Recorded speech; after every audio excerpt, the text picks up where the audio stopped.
Arka est le dernier village arabe côtier de l'Égypte au nord de la Syrie. Plage paradisiaque, dunes fleuries, communauté de pêcheurs et même des ruines archéologiques. Le potentiel touristique est énorme, mais ses problèmes sont également nombreux. Jisr HaZarka est situé entre le kibboutz de Magen Michael et Césarée, l'une des villes les plus riches du pays.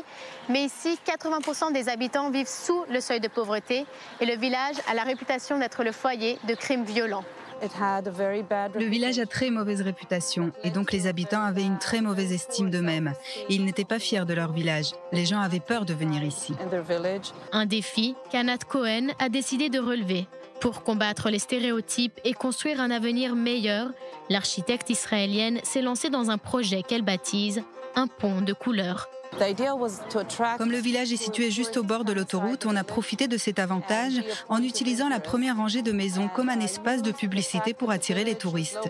Et nous avons commencé à les peindre en bleu. J'habite dans cette maison derrière moi, peinte en bleu comme la couleur de la mer et comme la couleur du ciel. Cette couleur bleue attire le regard depuis l'autoroute. C'est une manière d'embellir notre village. Une initiative qu'il a toutefois fallu financer. Je me suis adressée à Nirlat, une des plus grandes compagnies de peinture qui nous ont offert la peinture et le ministère du Tourisme a financé les 25 premières maisons. Le projet a démarré il y a 6 ans. Depuis l'autoroute, difficile d'ignorer ces maisons bleues. Et la curiosité pousse de plus en plus d'Israéliens à s'aventurer dans le village. Les touristes veulent parler avec les gens du village, connaître notre culture, notre histoire, et nous avons beaucoup à raconter. Nous voulons que plus de gens viennent ici pour que Jisr HaZarka devienne une véritable étape touristique.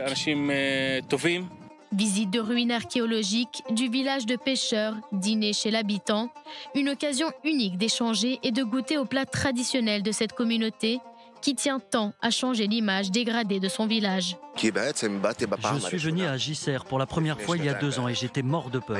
Tout le monde m'inquiétait avec leurs remarques. Quoi? T'es fou? Tu vas faire de la musique à Jisr HaZarka? Mais quand je suis arrivé ici, j'ai découvert quelque chose de complètement différent. J'ai trouvé des personnes pleines d'humanité. J'ai trouvé de l'émotion et énormément d'énergie. Alors j'ai décidé de ne plus partir et je suis resté ici. Malgré l'optimisme du premier retour, le défi reste de taille dans ce village, un des plus pauvres du pays. Et si 23 maisons ont déjà été peintes, un nouvel obstacle vient de s'ajouter. Le ministère du Tourisme a décidé de ne plus financer le projet. J'ai donc commencé une organisation à but non lucratif pour récolter des dons et continuer de peindre. Mon but, c'est d'atteindre au moins 200 maisons bleues. Le projet est en pause, mais pas question de renoncer. J'appelle le gouvernement et tous ses ministères à venir ici pour nous aider, car il est temps de changer les choses.